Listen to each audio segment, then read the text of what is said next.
पढ़ते हैं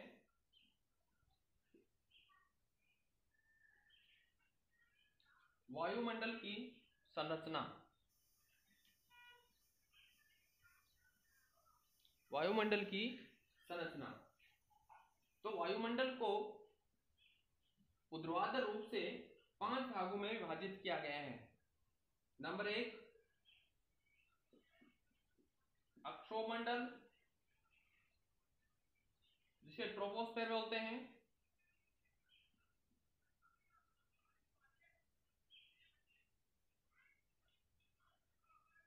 दूसरा समतापमंडल, जिसे स्ट्रेटोस्फेयर बोलते हैं।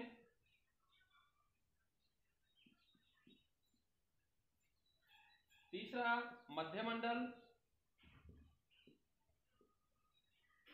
जिसे मेसोस्फेयर बोलते हैं।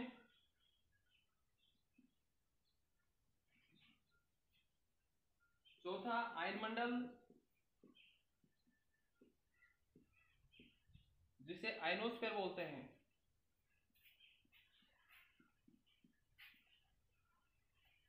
और 5 आता है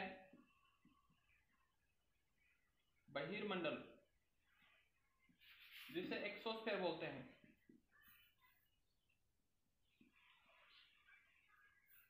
इस प्रकार से वायुमंडल को 5 भागों में बांटा गया है। अक्षोमंडल, समतापमंडल, मध्यमंडल, आयनमंडल और बहिर्मंडल। आपको याद रखना है, इसके इंग्लिश शब्द भी याद रखने आपको। एग्जाम में कई बार अक्षोमंडल की जगह ट्रोपोस्फेयर पूछ लेते हैं, समतापमंडल की जगह स्ट्रेटोस्फेयर पूछ लेते हैं, मध्यमंडल के मध्य मेसोस्फेयर पूछ लेते हैं, आयनमंडल के मध्य आयनोस्फेयर पूछ लेते हैं और बहिर्मंडल के मध्य एक्सोस्फेयर पूछ लेते हैं। अब एक एक के बारे में हम अच्छे तरीके से अध्ययन करते हैं। वायुमंडल की संरचना। अब वायुमंडल की संरचना को हम इस डायग्राम के माध्यम से समझ सकते हैं। ये पृथ्वी है। पृथ्वी की समुद्र तल से ऊंचाई 10 किलोमीटर, 50, 60 और 400 किलोमीटर। अब यहां देखिए आप, ये सबसे पहले जो पृथ्वी है, पृथ्वी की सतह पर जो सबसे नजदीक है, इसको बोलते हैं अक्षोमंडल। अक्षोमंडल की ऊंचाई यहाँ 10 किलोमीटर लिखी हुई है एनसीईआरटी की बुक के अंदर। औसत ऊंचाई इसकी 13 किलोमीटर है अक्षोमंडल की। अक्षोमंडल के ऊपर 1.5 किलोमीटर ऊंची एक परत पाई जाती है, जिसको अक्षोभ सीमा कहते हैं। अक्षोभ सीमा के ऊपर पाई जाती है समतापमंडल, जिसकी ऊंचाई आती है 50 किलोमीटर। इसी समतापमंडल में ओजोन गैस पाई जाती है ऊपरी भाग के अंदर। समतापमंडल और मध्यमंडल के बीच जो सीमा है, उसको समताप सीमा कहा जाता है। उसके बाद आता है मध्यमंडल। मध्यमंडल 80 किलोमीटर की ऊंचाई तक स्थित है, 50 से 80 किलोमीटर की ऊंचाई तक। यानी कि इस मंडल की ऊंचाई कितनी है? 40 किलोमीटर। अगर हम बात करते हैं कि समताप मंडल की मोटाई कितनी है? 40 किलोमीटर। मध्यमंडल की मोटाई कितनी है? 30 किलोमीटर। समझ गए? इसी तरीके से आयनमंडल की मोटाई कितनी है? 320 किलोमीटर। मध्यमंडल के ऊपर मध्यमंडल की जो मध्यमंडल सीमा पाई जाती है, उसके बाद ऊपर पाया जाता है आयनमंडल 400 किलोमीटर तक, और 400 किलोमीटर के बाद आता है बहिर्मंडल। तो इस प्रकार से ये वायुमंडल की 5 परतें हैं। इन 5 परतों का हम अध्ययन एक एक की विशेषताओं के अध्ययन पर आधार पर करते हैं।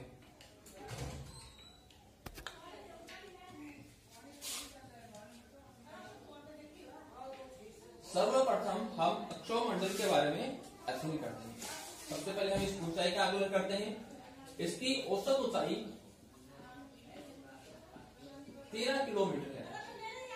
याद रखना है, अक्षोमंडल की औसत ऊंचाई कितनी है? 13 किलोमीटर। अगर हम भूमध्य रेखा पर बात करें,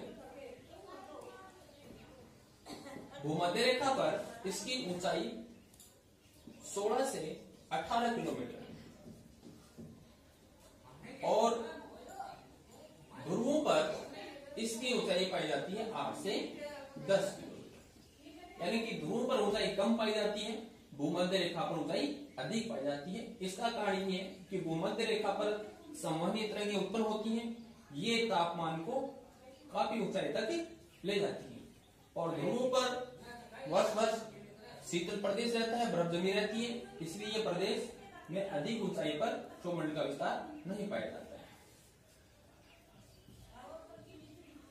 इसके बाद इसका नेक्स्ट बिंदु आता है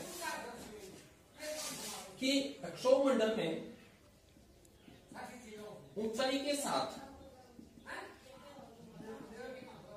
तापमान में कमी आती है। क्षोभमंडल में ऊंचाई के साथ तापमान में कमी आती है। याद रखना इस बात को कि क्षोभमंडल में जैसे जैसे हम ऊंचाई पे जाते हैं, समुद्र तल से ऊंचाई पर जाएंगे, वैसे वैसे तापमान में कमी आएगी। कमी आने की दर क्या है? 165 मीटर की ऊंचाई पर 1 डिग्री सेल्सियस तापमान कम हो जाता है, या फिर 1 किलोमीटर की ऊंचाई पर 6.5 डिग्री सेल्सियस तापमान कम हो जाता है। याद रखना आपको कि क्षोभमंडल में ऊंचाई के साथ तापमान में कमी आती है। तापमान में कमी की दर क्या है? 165 मीटर पर 1 डिग्री और 1 किलोमीटर पर 6.5 डिग्री तापमान कम हो जाता है। इन्हीं में से वस्तुनिष्ठ प्रकार के कंपटीशन के एग्जाम में प्रश्न पूछ जाते हैं। अब इसके बाद नेक्स्ट बिंदु आता है इसका कि क्षोभमंडल जैविक क्रियाओं के लिए सबसे महत्वपूर्ण वायुमंडलीय भाग है, क्योंकि इसी मंडल में जीवन पाया जाता है। इसी मंडल में जितने भी वायुमंडलीय घटनाएं हैं, जितने भी वायुमंडलीय घटनाएं हैं, वो सभी घटनाएं घटित होती हैं। जैसे वर्षा का होना, बादलों का आना, आंधी, तूफान, चक्रवात, ये सभी क्रियाएं कौन से मंडल में होती हैं? ट्रोपोस्फेयर में होती हैं, उसको क्षोभमंडल कहा जाता है। तो फिर से देखिए, इसकी औसत ऊंचाई 13 किलोमीटर, भूमध्य रेखा पर 16 से 18 किलोमीटर, ध्रुवों पर 8 से 10 किलोमीटर। ऊंचाई के साथ इसके तापमान में कमी आती है। कमी आने की दर क्या है? 165 मीटर की ऊंचाई पर 1 डिग्री सेल्सियस, 1 किलोमीटर की ऊंचाई पर 6.5 डिग्री सेल्सियस। जैविक क्रियाओं के लिए सबसे महत्वपूर्ण मंडल है। इसी मंडल में जैविक क्रियाएं संपन्न होती हैं। पेड़ पौधे, जीव जंतु, मानव सभी पाए जाते हैं। आंधी, तूफान, चक्रवात की घटनाएं आती हैं। इसके ऊपर आती है अक्षोभ सीमा। अक्षोभ मंडल के ऊपर स्थित है क्षोभ सीमा, जिसको ट्रोपोपोज बोलते हैं। इसे क्या कहता है? ट्रोपोपोज कहा जाता है। ये जो परत है अक्षोभ मंडल और समताप मंडल, दोनों के बीच में पाई जाती है। क्षोभ मंडल और समताप मंडल के बीच में एक 1.5 किलोमीटर, 1.5 किलोमीटर मोटी एक परत पाई जाती है, जिसको हम अक्षोभ सीमा कहते हैं। इसमें वायुमंडलीय स्थिरता रहती है, इसलिए मौसमी परिवर्तन की छत कहते हैं। क्या कहते हैं? मौसमी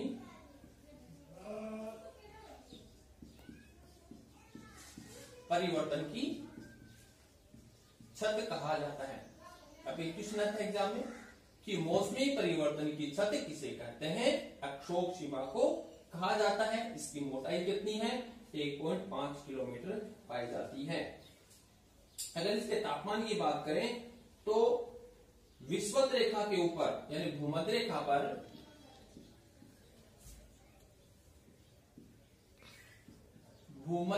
पर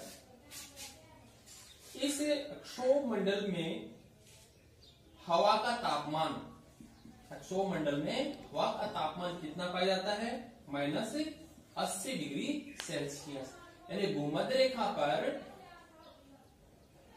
इस अक्षोभ सीमा पर, भूमध्य रेखा पर अक्षोभ सीमा में हवा का तापमान -80 डिग्री सेल्सियस पाया जाता है, और ध्रुवीय क्षेत्रों में हवा का तापमान -45 डिग्री सेल्सियस पाया जाता है। याद रखना है, यहाँ पर ऊंचाई के साथ तापमान घटता है।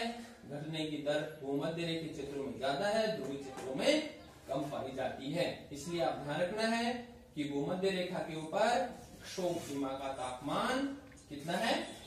-80 डिग्री, और ध्रुवीय क्षेत्रों में -45 डिग्री पाया जाता है।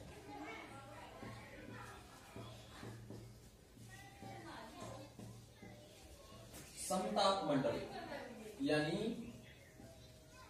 स्ट्रेटोस्फियर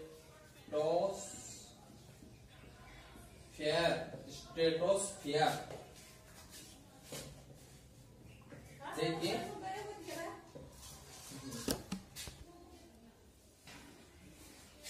समताप मंडल की औसत ऊंचाई 50 किलोमीटर मानी गई है। समताप मंडल की औसत ऊंचाई कितनी मानी गई है? स्ट्रेटोस्फियर की 50 किलोमीटर मानी गई है। इस परत की मोटाई की अगर बात करते हैं तो भूमध्य रेखीय जो क्षेत्र आता है वहां इसकी मोटाई अधिक है। भूमध्य रेखीय क्षेत्र में इस परत की मोटाई अधिक पाई जाती है।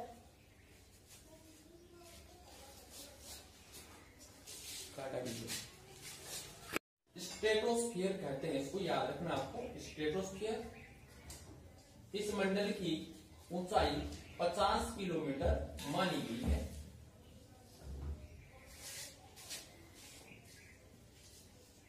भूमध्य रेखीय क्षेत्र में इसकी मोटाई कम पाई जाती है। अगर मोटाई की बात करें तो इसकी मोटाई पाई जाती है कम, और ध्रुव क्षेत्रों में इसकी मोटाई पाई जाती है अधिक। अगर हम इसकी मोटाई की बात करते हैं तो इस परत की मोटाई भूमध्य रेखा पर कम पाई जाती है और ध्रुवीय क्षेत्रों में अधिक पाई जाती है। तीसरी बात करें तो इस परत के निचले भाग में 20 किलोमीटर की ऊंचाई तक, कितनी ऊंचाई तक? 20 किलोमीटर की ऊंचाई तक तापमान लगभग समान रहता है। तापमान कैसा रहता है? लगभग समान रहता है। इसलिए यहां पर वायुयान चलाए जाते हैं। इस परत पर हवा का जो प्रवाह है वो किस रूप में होता है? क्षैतिज। हवा का प्रवाह क्षैतिज रूप से होती है, मंद रूप में चलती है। इस परत में निचले भाग में 15 से 35 किलोमीटर की ऊंचाई तक के बीच में ओजोन गैस पाई जाती है। 15 से 35 किलोमीटर के बीच में ओजोन गैस पाई जाती है, जो सूर्य से आने वाली पराबैंगनी किरणों का अवशोषण कर लेती हैं और धरातल को तापमान वृद्धि से रोकती हैं। ओजोन परत की मोटाई मापने के लिए डाल्टन इकाई का इस्तेमाल करते हैं। याद रखना है, ओजोन परत की मोटाई को मापने के लिए कौन सी इकाई इस्तेमाल की जाती है? डाल्टन इकाई का इस्तेमाल किया जाता है। ओजोन गैस का निर्माण कहां होता है?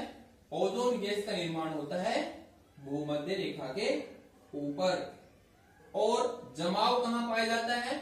ध्रुवीय क्षेत्रों में इसका जमाव पाया जाता है। तो फिर से देखिए, इसकी ऊंचाई 50 किलोमीटर, भूमध्य रेखा पर कम, ध्रुवीय क्षेत्रों में अधिक। इस परत में 20 किलोमीटर की ऊंचाई तक तापमान लगभग समान होता है।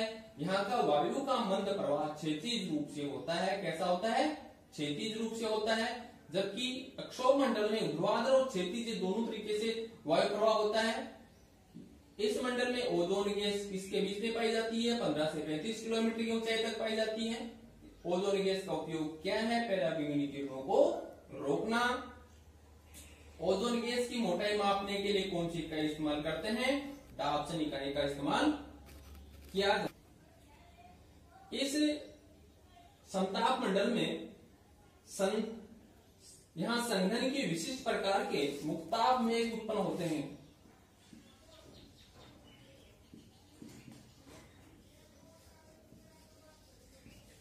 विशेष प्रकार के कौन से मेघ उत्पन्न होते हैं?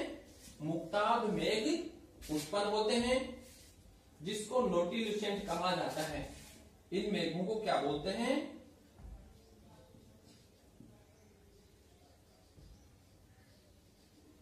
नोटिल्यूसेंट कहा जाता है।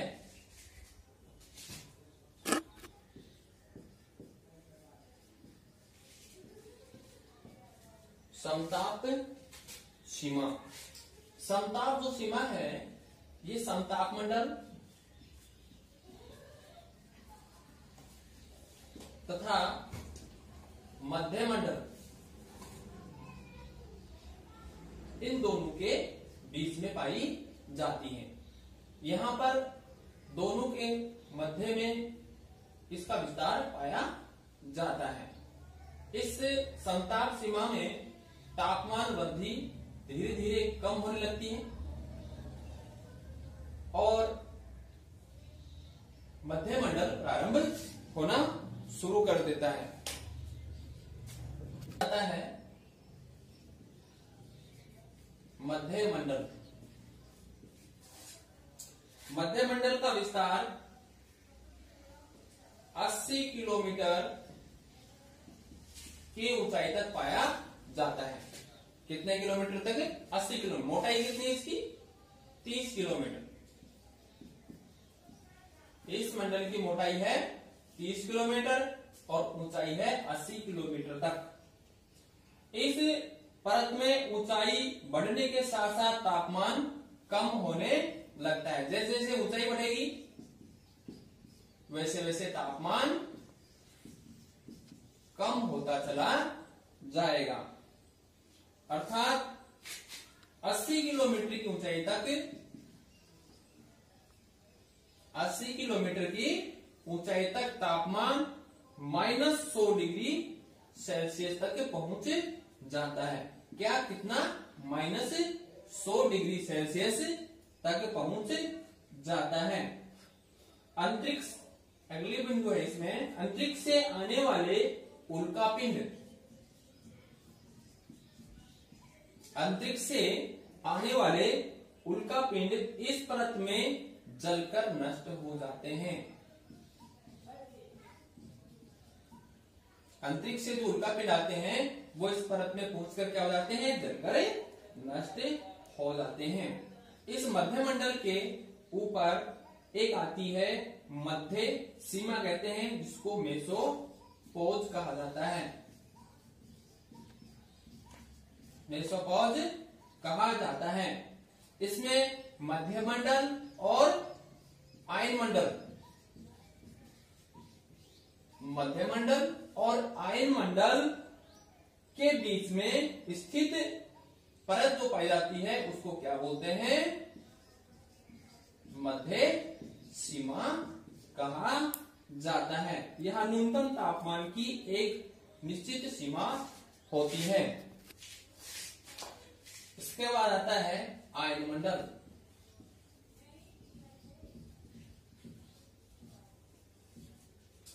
आयन मंडल यह परत 80 किलोमीटर से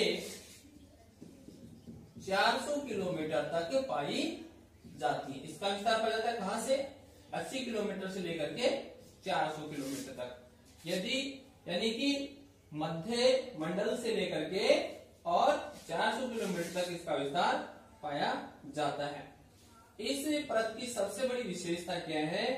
इस परत में विद्युत आवेश पाए जाते हैं।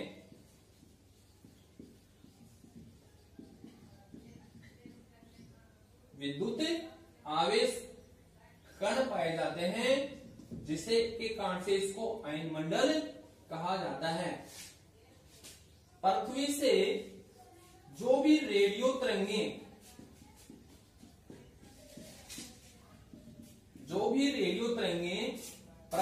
प्रेषित की जाती हैं वो आयन मंडल से परावर्तित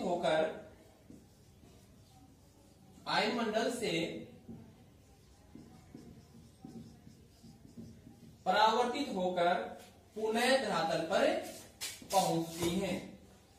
याद रखना है कि आयन मंडल की ऊंचाई क्या है? 80 से 400 किलोमीटर तक। इसकी विशेषता क्या है? विद्युत आवेशित कण पाए जाते हैं। ये विद्युत आवेशित कण किस कार्य उपयोगी हैं? कि धरातल से जो रेडियो तरंगें प्रेषित की जाती हैं वो आयन मंडल से पुनः लौट करके धरातल पर पहुंच जाती हैं। इस आयन मंडल के अलग अलग भाग विभाजित किए गए हैं।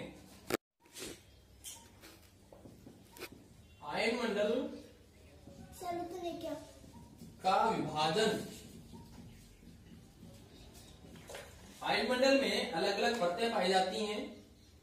देखिए इसमें सबसे पहला जो विभाजन किया गया है उसको डी लेयर बोलते हैं। उसके बाद नेक्स्ट आती है ई लेयर, उसके बाद आती है एफ लेयर, उसके बाद जी लेयर। इन प्रत्येक परतों का अपना अलग अलग उपयोग है। जैसे जो डी लेयर है ये पृथ्वी से दीर्घ तरंगों का परावर्तन करती हैं, यानी निम्न आवर्ती की जो तरंगें होती हैं, निम्न आवर्ती वाली तरंगों का परावर्तन करती हैं। ई लेयर जो होती है ये मध्यम और उच्च आवर्ती की तरंगों का परावर्तन करती हैं। इसी ई लेयर में उत्तरी ध्रुवीय प्रकाश, उत्तरी ध्रुवीय ज्योति जिसको कहा जाता है, तथा दक्षिणी ध्रुवीय ज्योति,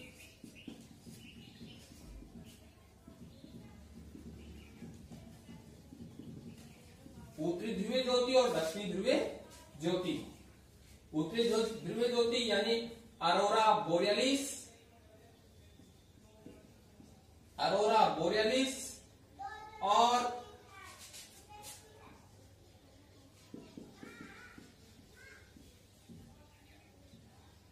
अरोरा बोरियलिस कहा जाता है। उत्तरी ध्रुवीय ज्योति को अरोरा बोरियलिस कहा जाता है और दक्षिणी ध्रुवीय ज्योति को अरोरा ऑस्ट्रेलिस कहा जाता है।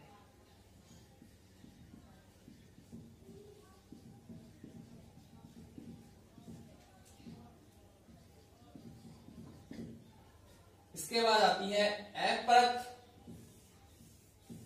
एफ परत जो आती है इस परत को एप्लेटन परत भी कहते हैं।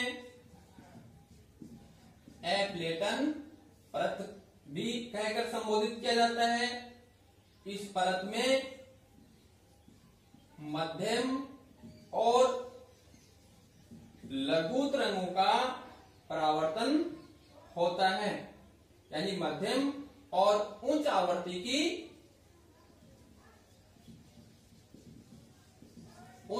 की तरंगें परावर्तित होती हैं। और जो जी लेयर है इस परत में सभी प्रकार की रेडियो तरंगें, यानी कि कौन कौन सी, लघु, मध्यम और दीर्घ तरंगों का परावर्तन होता है। इस प्रकार से आयन मंडल में आयन्स पाए जाते हैं जो धरातल से प्रेषित की जाने वाली रेडियो तरंगों को परावर्तित करके पुनः धरातल पर लौटाते हैं। इनकी अलग अलग परतें पाई जाती हैं जिनका अपना अलग अलग उपयोग है। जैसे डी लेयर, इसमें निम्न आवर्ती की तरंगें, ई लेयर मध्य उच्च आवर्ती की तरंगें, एफ लेयर इसमें मध्यम और लघु आवर्ती की तरंगें, और जी लेयर में से सभी प्रकार की तरंगों का परावर्तन होता है।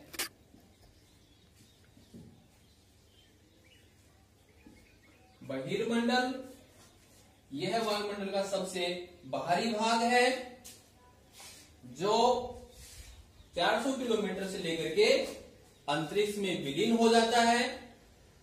यहां पर हवाएं बहुत विरल होती हैं जिनका आभास हम लोग नहीं कर पाते हैं। इसके बाद अंतरिक्ष में इसका अस्तित्व समाप्त हो जाता है। इस प्रकार से ये वायुमंडल की 5 परतें हैं।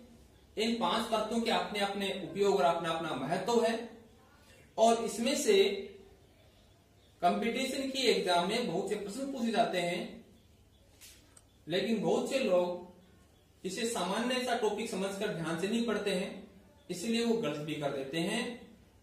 तो आप इसको अच्छी से तरीके से पढ़िए और ध्यान से याद कीजिए और अपने इस YouTube चैनल जियो शिक्षा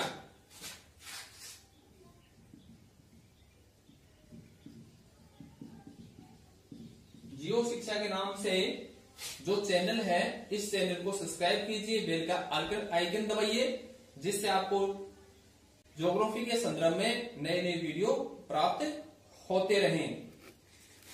और ज्यादा से ज्यादा आप इसे शेयर कीजिए, जिससे अधिकतम लोगों को निःशुल्क शिक्षा प्राप्त हो सके। हमारा उद्देश्य है निःशुल्क भूगोल का सामान्य ज्ञान आपको उपलब्ध कराना, जो कॉलेज शिक्षा, स्कूली शिक्षा और प्रतियोगिता परीक्षाओं के लिए बहुत बेहद उपयोगी सिद्ध होगा। इसे शेयर कीजिए और लाइक कीजिए।